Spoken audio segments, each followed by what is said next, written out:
없이 예배하는 자들은 영과 진리로 예배할지니라. 사랑의 아버지 하나님, 우리 하나님의 그 신은혜와 사랑을 감사합니다.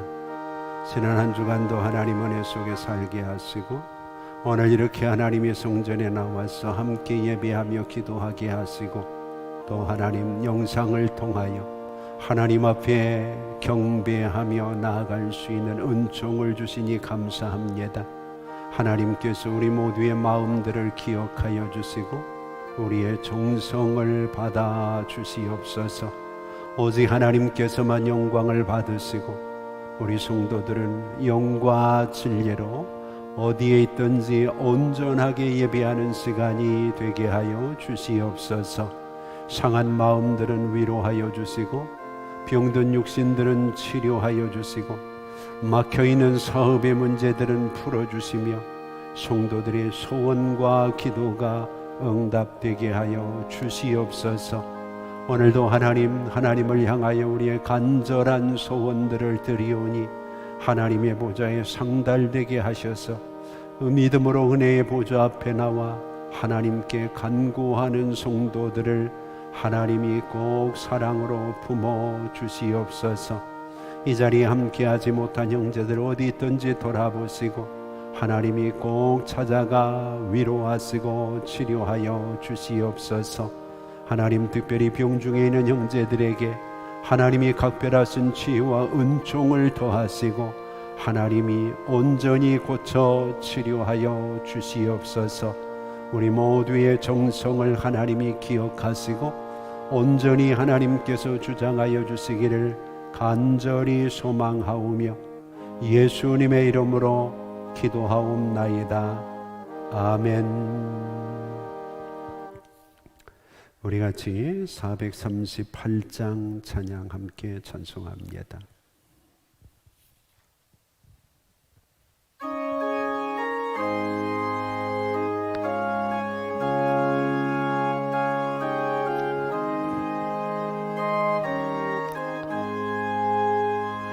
내 영혼은 정입어 중한 죄짐 벗고 보니 슬픔 많은 이 세상도 천국으로 하도다. 할렐루야 찬양하세. 내 모든 죄 사함받고 주 예수와 동행하니 그 어디나 하늘나라. 주의 얼굴 뵙기 전에 멀리 뵈던 하늘나라 내 마음속에 이루어지니 날로 가깝도다. 할렐루야 찬양하세. 내 모든 죄 사함받고 주 예수와 동행하니 그 어디나 하늘나라. 높은 산이 거친 들이 초막이나 궁궐이나 내 주 예수 모신 곳이 그 어디나 하늘나라. 할렐루야 하세 내 모든 죄 사함받고 주 예수와 동행하니 그 어디나 하늘나라.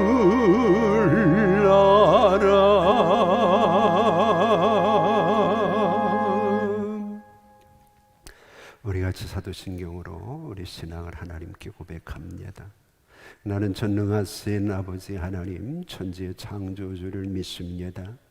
나는 그의 유일하신 아들 우리 주 예수 그리스도를 믿습니다. 그는 성령으로 잉태되어 동정녀 마리아에게서 나시고 본디오 빌라도에게 고난을 받아 십자가에 못 박혀 죽으시고 장사된 지 사흘 만에 죽은 자 가운데서 다시 살아나셨으며 하늘에 오르시어 전능하신 아버지 하나님 우편에 앉아 계시다가 거기로부터 살아있는 자와 죽은 자를 심판하러 오십니다. 나는 성령을 믿으며 거룩한 공교회와 성도의 교제와 죄를 용서받는 것과 몸의 부활과 영생을 믿습니다. 아멘. 우리 같이 50장 2절 찬양 드리면서 봉헌하겠습니다.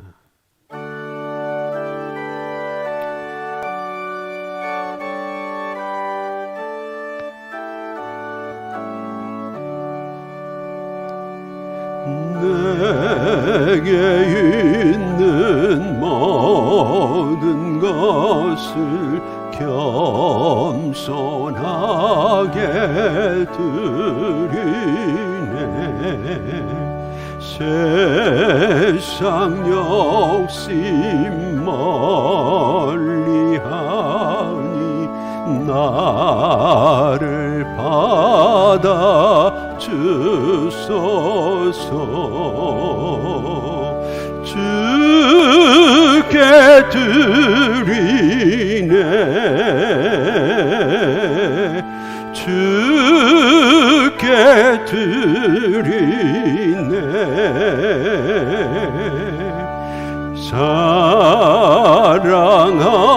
사랑하는 그 주 앞에 모두 드리네.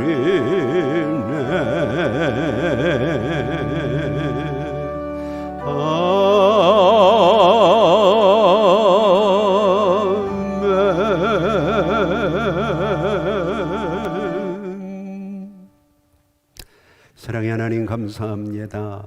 우리 마음을 다하고 뜻을 다해서 이 시간 하나님 현장에서 또 온라인으로 하나님 앞에 우리의 믿음을 표현하며 귀한 물질을 드립니다. 하나님 꼭 받으시고 우리 성도들에게 하나님이 은혜와 은총을 더하여 주시고 큰 복으로 함께해 주시옵소서.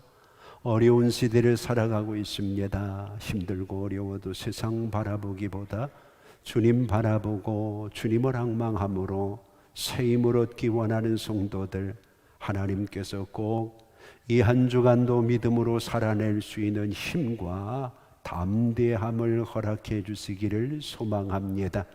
오늘 이 시간 아버지 하나님 11조를 드리는 성도들의 믿음과 그 아름다운 마음 희생들을 기억하여 주시고 하나님께서 그들의 일터와 가정에 약속하신 은혜와 복을 허락하여 주시옵소서. 그래서 하나님 선한 일 감당하는데 어느 것 하나 부족함이나 모자람이 없도록 우리 하나님 꼭 인도하여 주시옵소서.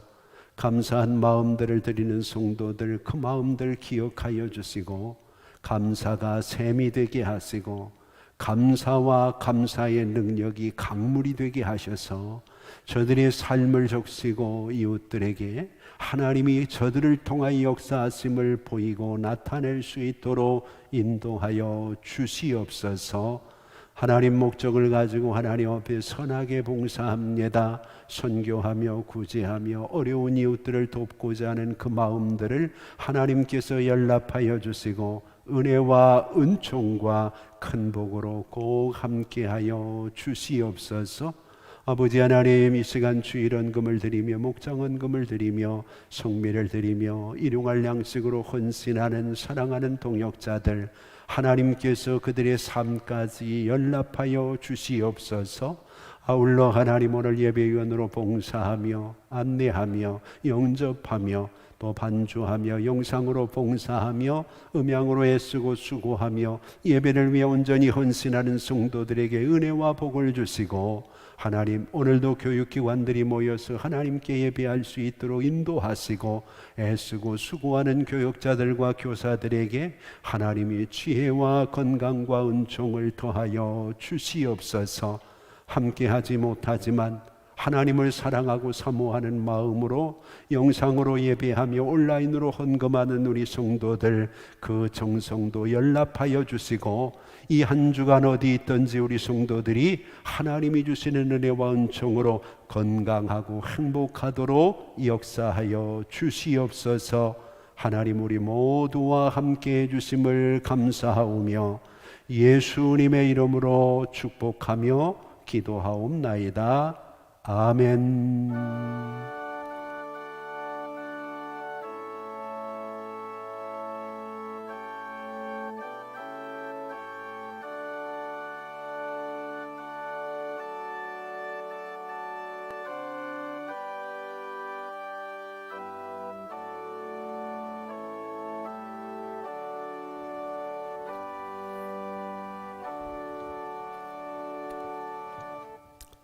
우리 같이 성경 보겠습니다. 하나님의 말씀은 출애굽기 13장입니다.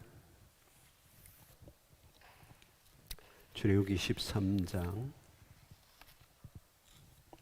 1절과 2절 말씀을 봉독합니다. 찾으신 줄 알고 출애굽기 13장 1절과 2절을 봉독하겠습니다. 여호와께서 모세에게 이르시되 이스라엘 자손 중에서 사람이나 짐승을 막론하고 태에서 처음 난 모든 것은 다 거룩히 구별하여 내게 돌리라. 이는 내 것이니라 하시니라. 아멘. 오늘도 하나님의 각별하신 은혜와 하나님의 큰 은총이 여러분 모두에게 꼭 함께 하시기를 간절히 소망합니다. 하나님의 도우심이 있다면 분명히 우리는 어려움 속에서도 하나님의 은혜와 은총을 입게 될 것이고, 하나님의 인도하심이 있다면 터널같이 힘들고 어려운 과정이지만 반드시 빛 되시는 주님 앞으로 하나님이 우리를 이끌어 주시리라고 믿습니다. 오늘 그 인도하심을 따라가는 여러분 모두에게 주의 막대기와 지팡이가 여러분들을 안위하시고 이끄시되, 이스라엘 백성들을 광야에서 끌어가시듯 구름기둥 불기둥으로 역사하시는 주님을 꼭 일상에서 경험하고 또 경험하고 체험하는 은혜가 한 주간도 꼭 있기를 바랍니다. 오늘 우리에게 소망을 주시는 하나님의 말씀은 2절 말씀입니다. 2절에 보면 여호와께서 말씀하시죠. 사람이나 짐승을 막론하고 태에서 처음 난 모든 것을 다 거룩하게 구별해서 내게 돌리라. 이는 내 것이라, 그렇게 얘기를 합니다. 이제 출애굽이라고 하는 엄청난 역사적인 사건을 앞에 두고 하나님께서 내 것을 챙기고 있습니다. 오늘 여러분 이런 생각을 한번 해보세요. 집에 불이 났다고 가정을 합시다. 그러면 안 되지만 불이 나면 여러분 우선 무엇부터 생각을 하시나요? 내가 뛰쳐나가는 것 생각하시지 않나요? 이유는 어떤 것보다 내가 소중하기 때문이죠. 그리고 중요한 것이 있으면 꼭 챙겨나가려고 합니다. 급하면 들고 나가는 것이 진짜 중요한 거죠. 하나님이 지금 이스라엘 백성들을 애굽에서 가나안으로 이끄십니다. 이때 하나님께서 가장 중요한 것을 지금 말씀하시는 거예요. 어떤 것보다도 내게는 네가 소중하다는 겁니다.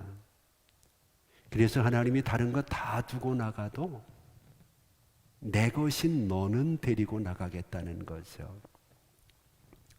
그런데 많은 사람들은 세상적인 가치관에 이미 충분히 익숙해져 있기 때문에 내 것이라고 하면 소유에 대한 개념으로 접근을 합니다. 근데 성경을 가만히 보면 하나님은 하나님이 우리에게 내 것이라고 이야기하실 때 소유에 대한 개념보다는 존재에 대한 개념으로 접근을 하고 계십니다. 이게 좀 어려운 얘기 같지만 그렇게 어렵지 않습니다. 우리의 일상에서도 늘 우리가 확인하고 살아가는 삶의 모습이기 때문입니다. 에릭 프롬이라고 하는 사람은 1976년도에 이 제목을 가지고 책을 썼습니다. 소유냐 존재냐 하는 제목으로 말입니다. 이것은 마지막 결론 부분에서 여러분들에게 다시 한번 설명을 해드리기로 하고, 오늘 하나님께서는 존재에 대한 부분으로 접근을 하고 있는데 듣는 우리들은 하나님이 자기의 소유를 주장하는 것처럼 소유권에 대한 부분으로 접근을 하면 오늘 본문은 풀어나가기가 상당히 어려워질 수 있습니다. 자, 오늘 본문을 이해하기 위해서는 먼저 우리가 하나님께서 출애굽을 하시는 구체적인 출발점, 시작할 때 하나님이 어떤 의도와 어떤 메시지를 전달해 줬는지를 보면 오늘 본문을 이해하기가 훨씬 쉽습니다. 하나님께서는 6월절 이밤을 계획하시면서 출애굽기 11장 7절 말씀에서 이렇게 우리에게 메시지를 전하십니다. 그러나 여호와가 애굽 사람과 이스라엘 사이에 구별하는 줄을 너희가 알리라, 그렇게 얘기합니다. 구별이라고 하는 단어에서 이스라엘 백성들의 삶과 죽음이 시작되어지는 겁니다. 하나님께서 구별하신 사람은 살고 구별하지 않은 사람은 죽는 겁니다. 오늘 본문도 마찬가지 얘기를 하고 있죠. 너희가 다 거룩히 구별하여 내게 돌리라, 이는 내 것이니라, 그렇게 얘기를 합니다. 이 구별이라는 말이 굉장히 중요한 말이거든요. 그래서 이 부분은 다음 주에 한 번 더 집중적으로 이 말이 우리의 신앙에 어떤 영향을 미치는가에 대해서 우리가 좀 더 깊이 있게 이야기를 하고, 오늘 이 시간에는 하나님께서 내 것이라고 주장하시는 그 하나님의 말씀 속에 과연 우리는 어떻게 반응을 해야 되는가를 본문을 통해서 우리가 접근을 해보려고 합니다. 오늘 하나님께서 이스라엘 백성들을 구별해 내심으로 인해서 이제 그들은 산자가 되었거든요. 그런데 하나님이 구별해 내시는 기준이 하나 있잖아요. 잘나고 똑똑하고가 아니라, 재산이 많고 없음이 아니라 어린 양의 피를 기준으로, 그래서 하나님의 규례대로 어린 양을 잡아가지고 그 피를 문에 바르고 그 안에서 하나님이 말씀하신 대로 의식을 행하는 사람들을 하나님은 생명으로 구별을 하셨습니다. 반면에 이스라엘 백성이라도 하나님의 말씀에 순종하지 않고 그 문에 어린 양의 피를 바르지 않고 그 밤을 그냥 애굽 사람처럼 살아간 그들은 비록 이스라엘 백성이라도 죽음의 재앙 앞에 속수무책으로 휩쓸릴 수밖에 없었던 것을 우리는 바라보게 됩니다. 하나님이 지금 그 얘기를 하는 겁니다. 너희는 죄가 없는 어린 양이 너희를 위해 죽음으로 인해서 산자로 존재하게 되지 않았느냐. 이제 산자로 존재되어진 너희들은 이제는 내가 너희를 이렇게 이끌고 인도해 나갈 거라는 거죠. 자, 우리가 좀 더 단어의 의미를 이해하기 위해서 소유에 대한 이야기와 존재에 대한 이야기를 조금 더 해봅시다. 차동엽 씨라는 분이 있습니다. 이분이 행복선언이라는 글에서 소유와 존재를 이렇게 설명을 했습니다. 소유의 삶을 사는 사람은 천장에 달려있는 아름다운 샹드리에를 보고 감탄하고 즐거워하고 행복한 삶을 산다. 존재의 삶을 사는 사람은 그 샹드리에가 달려있는 그 위에 하늘에 있는 해와 달과 하나님이 만드신 별들을 바라보고 그것들을 누리면서 즐거워하고 행복하게 산다. 여러분, 어떤 삶이 더 행복한 삶일까요? 한 걸음 더 나가서 그는 소유지향적인 삶을 사는 사람들은 자신의 울타리 안에 있는 정원만을 가꾸지만 존재지향적인 삶을 사는 사람들은 온 지구를 자기의 정원으로 알고 그것을 가꾸면서 즐기고 누리면서 산다고 이야기합니다. 오늘 여러분, 어떤 사람이 더 행복하게 즐겁게 살아갈 수 있을까요?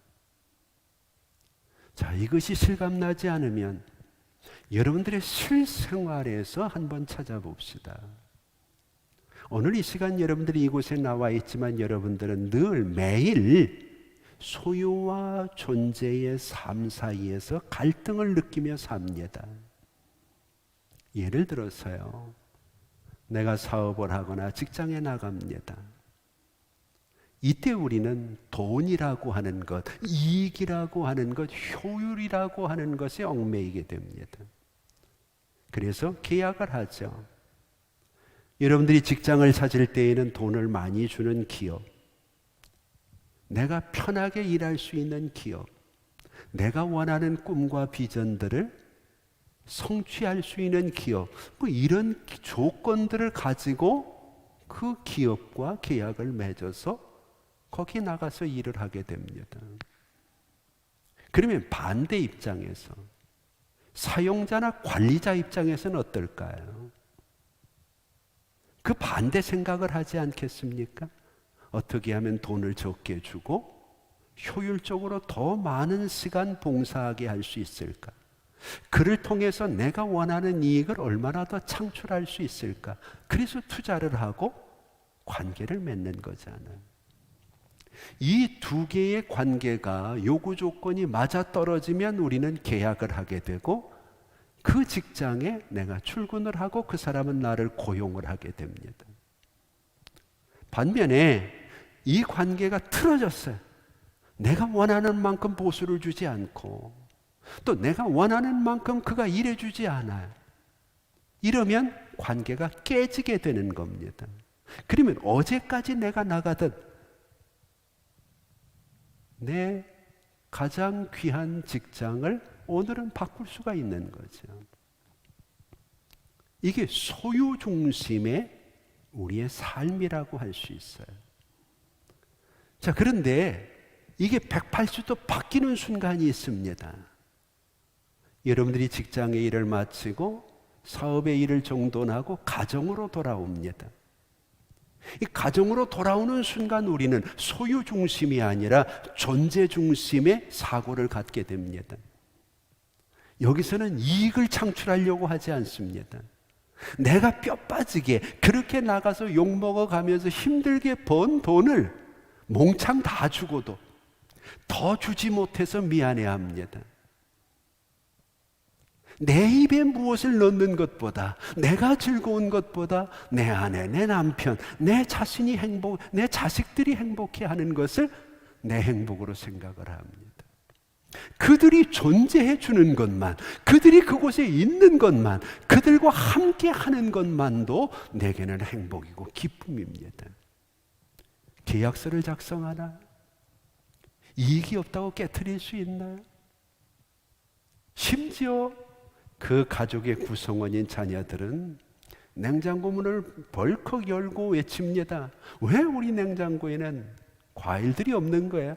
도대체 왜 내가 좋아하는 것을 갖다 주지 않느냐? 그럼 부모는요, 미안해합니다. 다음에는 채워주겠다고 말합니다.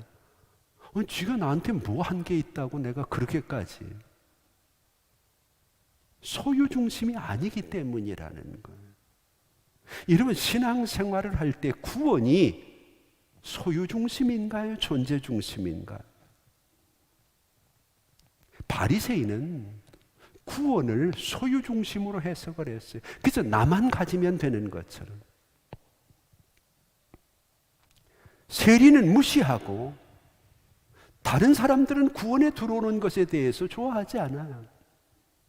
내가 의롭고 내가 경건하고 내가 대단한 것처럼.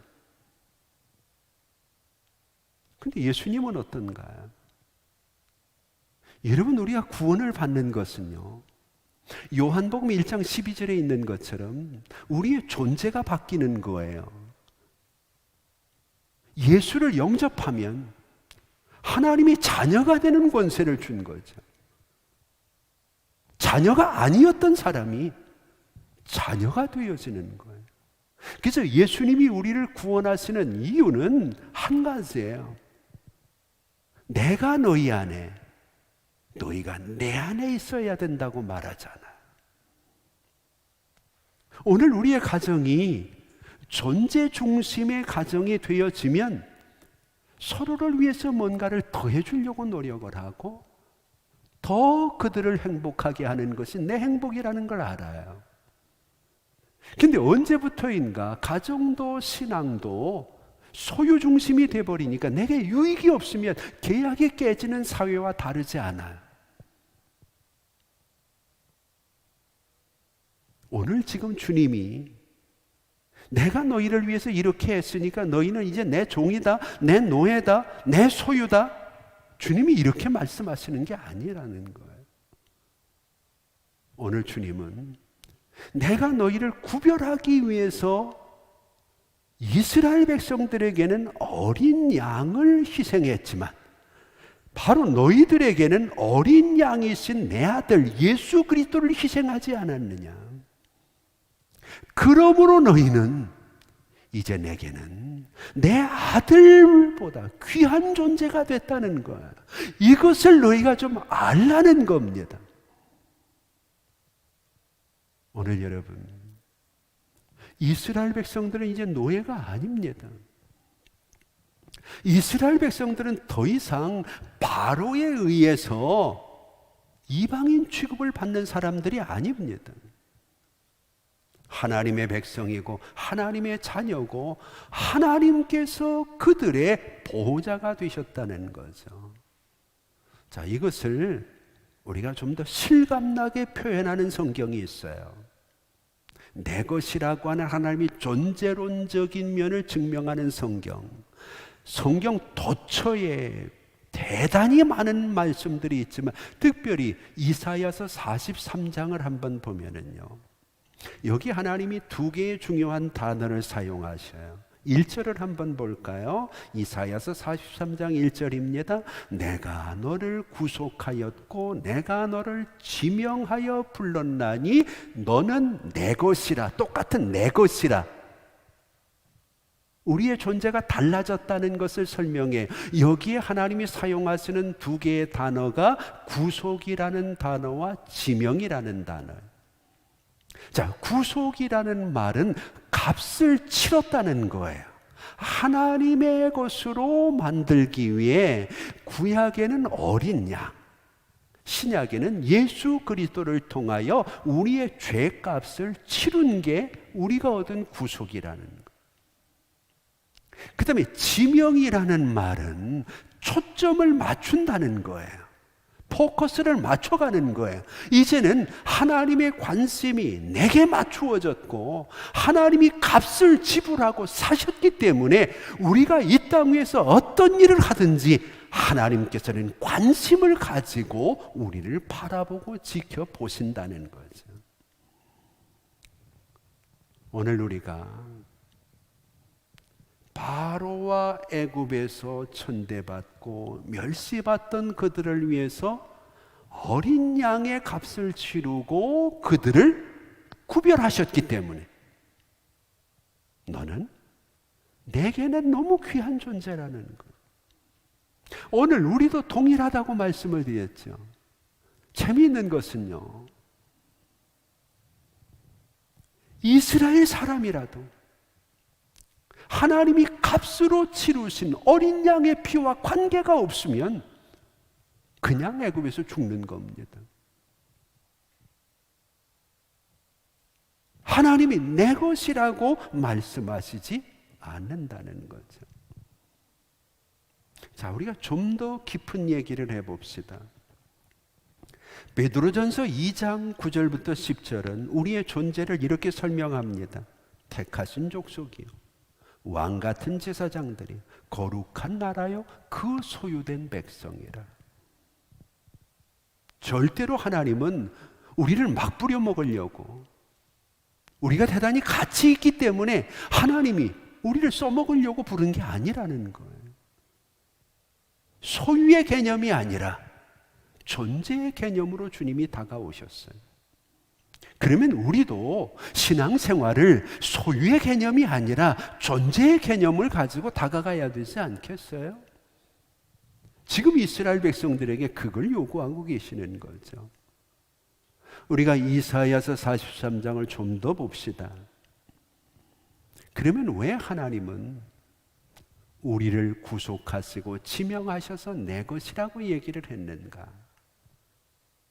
첫째는 누가 뭐라고 해도 우리가 약하기 때문에, 우리가 소중하기 때문에, 우리를 사랑하기 때문에 이 말 밖에는 하나님께서 우리의 존재를 위해 예수를 보내신 이유를 설명하기가 어렵습니다.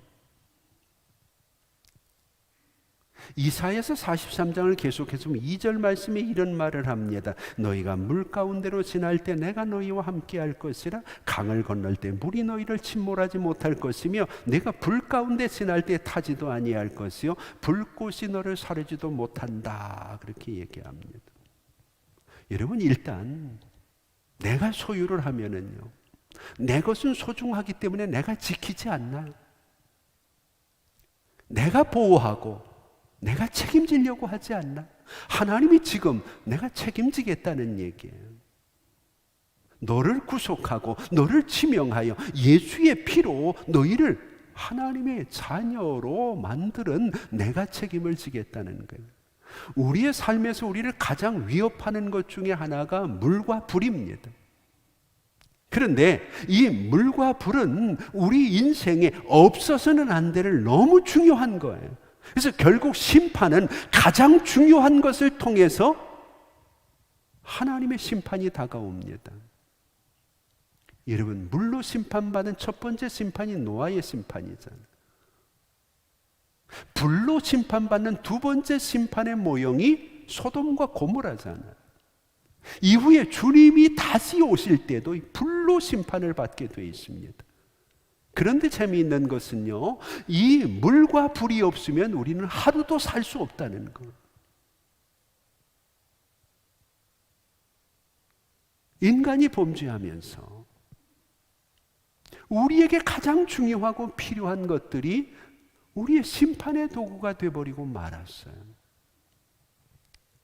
실감나지 않는 분들이 있을지 몰라서 제가 예를 한번 들어보죠. 요즘 세계적으로 가장 뜨거운 이슈가 코로나를 제치면 아마 일본에서 오염수를 방류하는 문제가 가장 뜨거운 이슈일 겁니다. 이것은 대단히 많은 사람을 위협하고 있고 인류의 환경에 재앙을 가져올 수 있는 중대한 부분이기 때문이에요. 그런데 이것의 시작을 한번 보세요. 과거에 우리가 적나라하게 보았던 쓰나미가 밀려오면서 그 여파로 원전이 무너지고 거기서 나오는 오염수들 아닙니까? 근데 여러분, 쓰나미가 몰려올 때 이 물의 심판이거든요. 물로 어려움을 당하는 거잖아요. 요즘에 정부에서는 어제부터 5030이라 그래서 일반 도로에서는 50km, 이면 도로에서는 30km 이상을 넘으면 단속을 하겠다고 합니다. 만약에 그런 상황에서 한 80 정도 놓고 달리면 굉장히 빨리 가는 것처럼 느낄 겁니다. 여러분, 고속도로에서는 몇 킬로 정도 놓으시나요? 경부고속도로 110km인데 130 놓으시나요? 180 좀 놨다 그러면 어떨까요? 굉장히 심각하고 빨리 달리는 거잖아요. 일본을 덮쳤던 쓰나미의 속도가 750km였습니다. 자동차가 날아다니는 속도죠. 물의 심판이요, 우리가 생각하는 것처럼 그렇게 만만하지 않습니다. 그런데 하나님께서는 이미 홍해에서 이스라엘 백성들을 물의 벽을 세우면서 보호하시잖아요.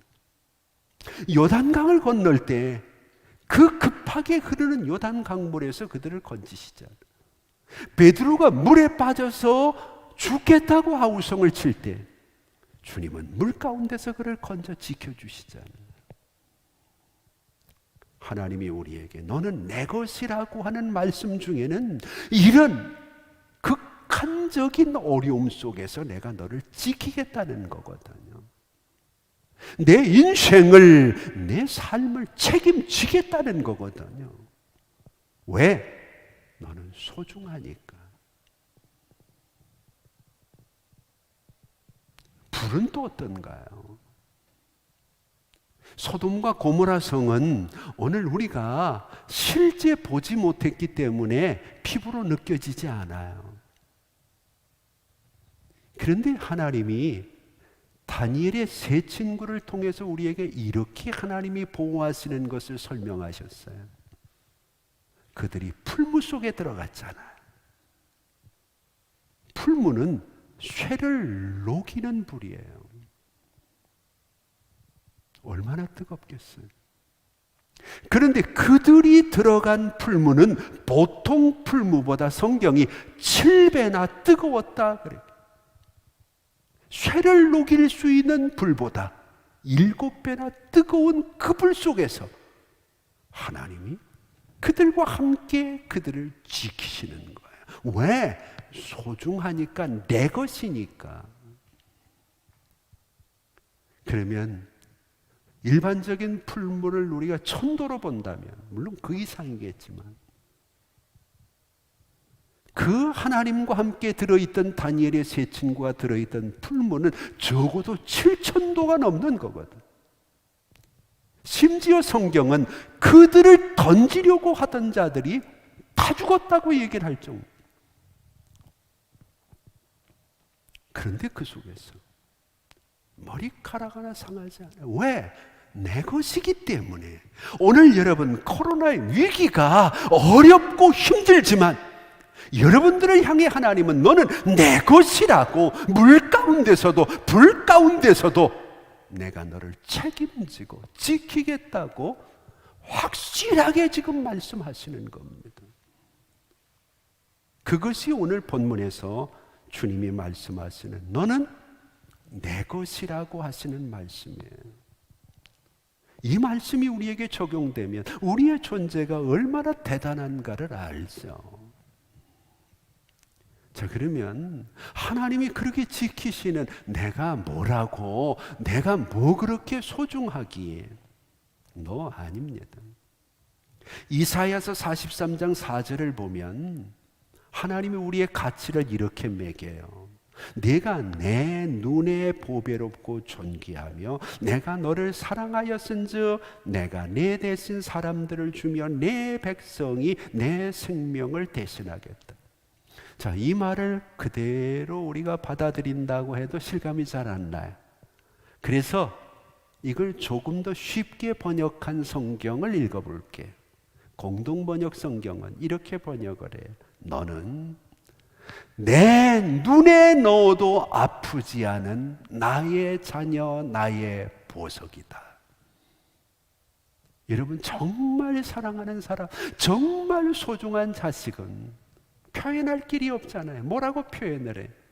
눈에 넣어도 안 아픈 자식. 이건 끝이에요.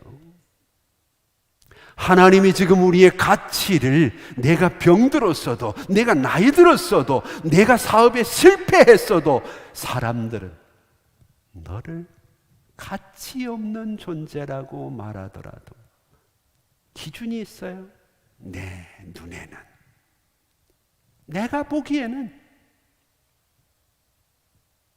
내 눈에 넣어도 아프지 않는 보석 같은 존재라는 거예요. 여러분, 나 스스로에게 얘기하세요. 못 났어도 괜찮고요. 내일 당장 끼니거리가 없어도요. 하나님은 우리에게 말씀하셔요. 내 눈에 넣어도 아프지 않은 나의 보석, 나의 자녀. 그걸 위해서 주님은 값을 치렀고, 그것을 위해서 오늘도 초점을 맞추어서 여러분들의 인생을, 여러분들의 삶을 바라보고 계시다는 겁니다. 이야기 중에 이런 게 있어요. 스코틀랜드에서 있었던 이야기인데요. 스코틀랜드 어느 한 숲에서 병들고 굶주림으로 인해서 제대로 모양을 알아볼 수 없는 강아지 한 마리를 사람들이 발견을 했는데, 이렇게 지저분하고 몰골이 그런 강아지가 자꾸 사람을 쫓아오니까 사람들이 자꾸 도망을 가고 사람들이 피하고 관리인에게 신고를 했어요. 그래서 관리인이 가보니까 정말 이게 꼴이 아주 웃기지도 않은 강아지. 그래도 관리인이 책임이 있으니까 강아지를 데려다가 씻기고 먹을 것을 줬어요. 그리고 강아지의 목을 보니까 강아지의 목에 목걸이가 하나 있는데 밥스라는 개 이름이 써 있는 거예요. 밥스. 그리고 그 밑에는 이 개는 왕궁의 소유입니다. 발견하면 왕궁으로 연락을 해주세요. 아주 작은 글씨로. 그래서 이 관리인이 왕궁에 연락을 했어요. 혹시 밥스라는 강아지를 아십니까? 그랬더니 그 국왕이 가장 아끼는 강아지라는 게 에딘버러에 여행을 왔다가 이걸 잃어버려가지고 지금 온 영국이 난리가 나서 찾고 있는 거. 몰골은 그래도 누가 소유한 강아지냐에 따라서 가치가 다른 거예요. 그 관리인은 어땠을까요? 그 강아지는 어떻게 됐을까요? 오늘 여러분, 보석은요, 진흙 바닥에 떨어져서 진흙이 묻어도 여전히 보석이에요. 하나님은 여러분들을 향해서 너희는 내 보석이라는 게 내 아들의 생명과 맞바꾼 나의 보석이라고요. 그런 하나님이 불 가운데서 물 가운데서 우리를 안 지켜주겠느냐. 혹시 보석을 좋아하시는 분들은 오팔이라고 하는 보석을 아시나 모르겠어요. 오팔. 혹시 가지고 계신 분 있나요? 저도 구경은 못했는데 오팔이라고 하는 보석의 의미는 교감보석이라 그래요. 그리고 오팔의 가치는 금의 500배의 가치가 있다고 얘기를 해요. 같은 그람수를 가지고 따질 때 금보다 500배 비싼 게 오팔이라는 거예요. 지난 3월 28일 날 호주 사막에서 영국의 한 남매가 오팔을 발견을 했어요. 근데 사람들이 볼 땐 그냥 돌덩어리였는데 외신을 보니까 이 가치가 호주 달러로 120만 달러. 우리 돈으로 환산을 하니까 약 10억 원의 가치가 있다는 거예요. 돌멩이 하나 주셨는데 10억짜리. 이 얘기 듣고 또 호주 사막으로 오팔 주스러 오는 사람이 상당히 많다 그래. 근데 이 오팔은요, 그냥 볼 때는 별로 대단하지 않다는 거예요. 근데 사람이 손에 잡고 사람의 체온이 전달이 되면 오팔이 빛을 내기 시작하는데 그 영롱한 빛은 다른 보석이 흉내내기 어렵다는 거예요. 그래서 오팔의 보석의 의미는 행복, 희망, 순수, 그런 뜻을 가지고 있다 그래요. 누구의 손에 들어가 있느냐? 그냥 길에 있을 때에는 그냥 돌멩이 같아요. 오늘 우리도 세상 사람들이 볼 때에는 별것 아닌 것 같고, 이스라엘 백성도 애굽의 바로의 눈으로 볼 때는 노예예요. 부려먹다가 죽으면 내버리는 거죠. 이게 바로가 소유하고 있는 내 것이라고 하는 개념이에요. 근데 하나님이 바꾸셨잖아요. 우리가 하나님의 손에 쥐어지면, 하나님의 손에 붙들리면 오팔보다도 더 값진 하나님의 보석이 되는 거예요. 속된 말로 죄송하지만 제 눈의 안경이라고, 내 기준은 상관없어요. 내 입장이나 지금 내 상황은 하나님 보시기에 그렇게 크게 문제가 되지 않아요. 내 눈에 보기에 너는 보석이다. 여러분, 내 자식이요, 다른 사람들도 나만큼 귀하지 않아요. 그런데 내 눈에는 귀한 거예요. 하나님의 그 기준을 누가 감히 뺏을 수 있겠어요?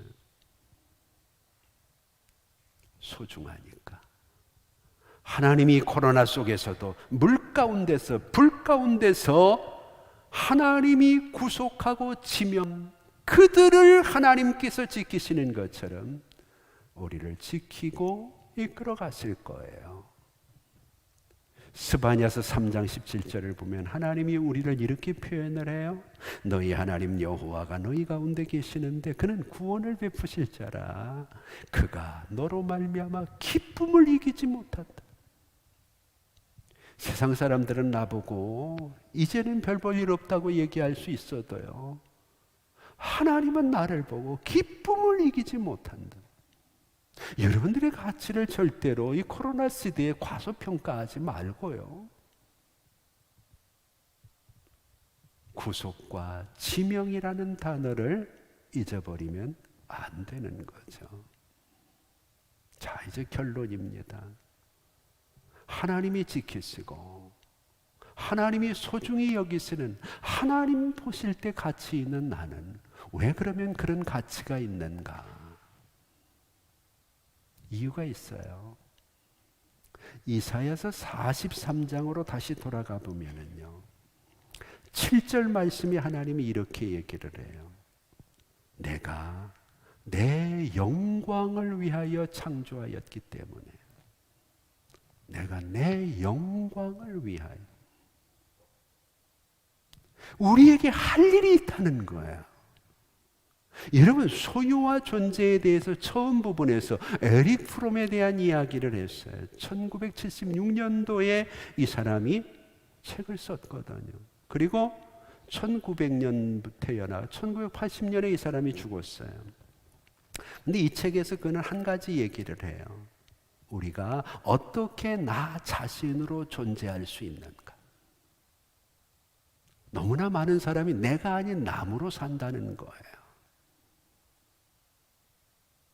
그러면서 오늘 우리가 그 방법이 의외로 간단한데 그 방법을 실천하지 못한다는 거예요. 소유의 삶을 버리고 존재하는 삶으로 살기 위해서는 욕구를 줄이면 된다는 거예요. 욕구. 이것이 우리가 가난해지라는 게 아니라는 거예요. 예를 들어서 이런 거죠. 우리가 누군가에게 나를 소개합니다. 내가 누굽니다 소개할 때 여러분 제일 먼저 얘기하는 게 이름이잖아요. 이름 얘기하고 그 다음 뭐 소개하나요? 내가 가지고 있는 학위, 자격증, 내가 사는 집, 내가 가지고 있는 차, 내 주변에 내가 알고 있는 사람, 내 고향, 이런 것들을 소개합니다. 에릭 프롬이 이렇게 얘기를 합니다. 그게 당신은 아니지 않느냐. 내 차가 나는 아니잖아. 내 집이 나는 아니잖아. 그러면 너는 누구냐는 거야. 너는 누구? 많은 사람들이 자기가 가지고 있는 것을 자기인 줄 알아요. 그러니까 조금 권력이 높아지면 그게 난 줄 알고 교만해지는 것. 조금 어려워지면 그게 난 줄 알고 비참해하고 심지어 나 스스로 소중히 여기지 않는 것. 내가 가지고 있는 것이 나는 아닙니다. 많은 사람들이 소유하려고 하는 이 욕구 때문에 나타나는 증상이 불안이라는 거예요. 그걸 유지하기 위해서 불안하고 그걸 잃어버릴까 봐 불안하고.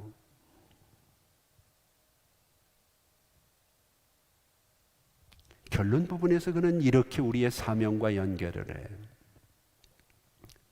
소유 개념은 자꾸 가지려고 하는 거예요. 존재의 개념은 나누어 주려고 하는 것에서 그 의미를 찾을 수 있다는 거예요. 여러분, 우리가 신앙생활을 하면서도 자꾸 받으려고만 하면 소유적인 신앙생활을 할 수밖에 없어요. 그러면 만족이 없어요. 내가 이때까지 믿어온 연수가 내가 되는 거예요. 그게 굉장히 내가 믿음이 좋은 줄 알아요. 믿음이라고는 개뿔도 없는데 내 직분이 난 줄 알아요. 하나님의 심판대에서는 그 직분 안 붙어 있잖아요. 계급장 띄고 하나님 앞에 서야 되잖아요. 그게 내가 아니라는 거예요. 하나님은 지금 단순히 내가 너를 소중히 여기니까 내가 너를 지켜주겠다. 왜 지켜주느냐? 너는 너만을 위해서 살 사람이 아니고 나의 영광을 위해서 나누어주는 존재로, 하나님께 영광을 돌리는 존재로 우리가 살아가야 되기 때문이라는 거죠. 에릭 프롬은 그런 얘기를 해요. 소유도 존재도 자기 고립이라고 하는 욕망에 연결이 된다는 거예요. 소유지향적인 삶을 사는 사람은 많이 가짐으로 자기 고립에서 벗어나려고 하고, 존재지향적인 사람은 많이 나누어 줌으로 다른 사람과의 연결점을 찾아서 자기 고립에서 벗어나려고 하고. 여러분들은 어떤가요? 나이가 들수록요, 자꾸 자기 생각만 얘기하고 자기 고집만 얘기를 하면 주변에 사람이 없어요. 돈이 많아질수록 나만을 고집하게 되면 소유 중심의 사람이 될 수밖에 없어요. 근데 하나님은 우리를 위대하게 만들어 가시잖아요. 내가 소유하는 것으로 끝나지 않고 이제는 남에게 나누어 주는 사람, 나누어 주는 것으로 끝나지 않고 그것을 통하여 하나님께 영광을 돌리는 사람. 그래서 주님이 우리에게 주신 사명은 뭔가요? 모든 족속으로 제자를 삼아서 가르쳐 지키게 함으로 하나님의 나라, 하나님의 복음이 끝까지 전파되어지는 그 사명 아닙니까? 오늘 주님은 우리를 향해 얘기합니다. 너는 내 것이라. 나에게 너는 너무 소중한 존재라는 걸 왜 소유를 뛰어넘어서 하나님께 영광을 돌리기까지 너희의 삶을 하나님이 쓰실 것이기 때문에. 그래서 많은 사람들이 이제는 믿음의 사람에서 위대한 믿음의 사람으로 우리의 삶을 이끌어 가자고 이야기하고, 오늘 본문의 출애굽은 바로 그 출발이고 시작이기 때문에 하나님은 그들을 향해서 너는 내 것이라. 우리를 향해서도 동일하게 주님은 이 코로나의 위기 속에서도 내가 너를 지켜주겠다. 왜? 너는 내게 보석 같은 존재니까. 너는 내 눈에 넣어도 아프지 않은 너무 소중한 존재니까. 나 같은 걸 어디에 쓰시려고요? 다른 사람이 뭐라고 하든지 내 눈에는 내가 보석 같은 존재고, 너는 내 영광을 위해 창조되어진 하나님의 형상을 입은 사람이기 때문에 오늘 그 믿음 가지고 이 어려운 시대를 승리하실 수 있는 여러분 되시기를 주의 이름으로 축복합니다. 기도하겠습니다. 이제는 우리 주 예수 그리스도의 은혜와 우리 아버지 하나님 극진하신 사랑하심과 성령님의 감화 감동 위로 교통하심이 이스라엘 백성들을 향해서 너는 내 것이라고 하실 때 단순히 내가 하나님께 소유되어진 것으로 이해하지 않고, 하나님 나를 책임지시고 나를 소중히 여기시고 나를 통하여 하나님의 영광을 이루시며 하나님의 나라를 확장하실 위대한 하나님의 사명이 있음을 기억하고 구별된 삶을 살아가기를 원하는 우리 성도들, 소중한 하나님의 사람들 머리 위에 이제부터 영원토록 함께 있을지어다. 아멘.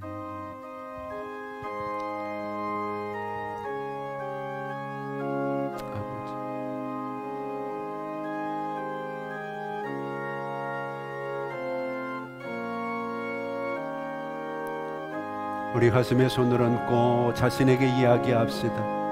나는 하나님의 눈에 넣어도 아프지 않은 보석 같은 하나님의 존재라는 것을 고백합시다.